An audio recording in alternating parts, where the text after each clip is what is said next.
brought you by Silver Pumps and Motors.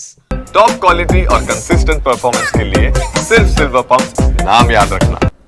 Food habits మీరందరూ కూడా గుర్తుపెట్టుకోవాల్సింది మనిషి యొక్క ఆరోగ్యం మనం తినే తిండి పైన, మన అలవాట్ల పైన, లైఫ్ స్టైల్స్ పైన ఆధారపడుతుంది.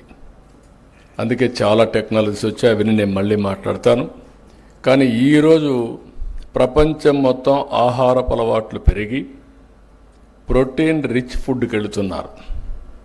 ప్రోటీన్ అంటే మీరంతా కూడా చికెన్, ఫిష్, లేకుంటే ఎగ్స్. మన మిత్రులు చెప్తున్నారు ఎగ్స్ డిమాండ్ తగ్గిందని, కరెక్టే. కానీ ఎడ్యుకేషన్ కూడా అవసరం. కనీసం నేనైతే మార్నింగ్ అయితే బ్రేక్ఫాస్ట్ ఉండదు, ఓన్లీ ఆమ్లెట్ ఉంటుంది. అది నా మొత్తం లైఫ్ స్టైల్లోనే మార్చుకున్నాం. ఈ విధంగా ప్రతి ఒక్కరు కూడా మార్చుకుంటున్నాం. ఒక పక్క ప్రోటీన్ అయిన తర్వాత ఇంకొక పక్క మీరు చూస్తే మిల్లెట్స్. ఏమండి, ఇప్పటి నుంచి నాకు ఇంటి పనిలో కొంచెం ఎక్కువ హెల్ప్ చేయండి. ఎందుకు? నీకు జాబ్ దొరికిందా? నాకు నేనే బాస్ అవ్వాలనుకుంటున్నా. ఎలా? Boss wanna be the boss.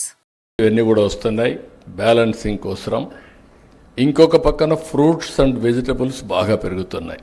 ఈ విషయం కూడా గుర్తుపెట్టుకోవాలి.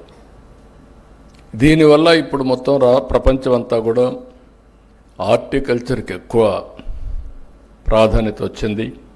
అందుకే నేను కూడా మొత్తం చేంజ్ చేస్తున్నాను. హార్టికల్చర్కి ఎక్కువ ప్రాధాన్యత ఇచ్చి ఈరోజు మీరు చూస్తే నేను లాంగ్ బ్యాక్ ఆనాటి ప్రధానమంత్రి గారిని కన్విన్స్ చేసి వాజ్పేయి గారిని మైక్రో ఇరిగేషన్ ఎట్టుండాలో నేను ఒక రిపోర్ట్ ఇచ్చాను. ఆ రిపోర్టే ఇప్పటికి కూడా మైక్రో ఇరిగేషన్కి ఒక బైబిల్ మారిగా, ఒక భగవద్గీత మారిగా దాన్నే ఫాలో అవుతున్నారు. అందుకే నేను గర్వంగా చెప్పగలుగుతున్నా, ఈరోజు 5 సంవత్సరాలు ఒక్క రూపాయి కూడా వీళ్ళు ఇవ్వలేదు. మళ్ళీ ఈ సంవత్సరం పికప్ చేశాం.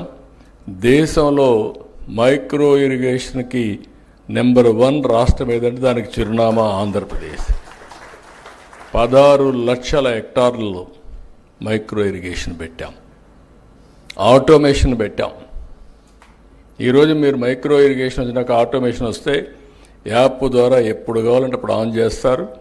ఎంత టైం కావాలంత టైం నీళ్లు ఇస్తారు. అవసరమైతే నీళ్లు కరెక్ట్గా వెళ్ళలేకుండా చెక్ చేసుకునే టెక్నాలజీస్ వచ్చేస్తున్నాయి. టోటల్ మెకనైజేషన్తో ముందుకు పోయే పరిస్థితికి వచ్చాం.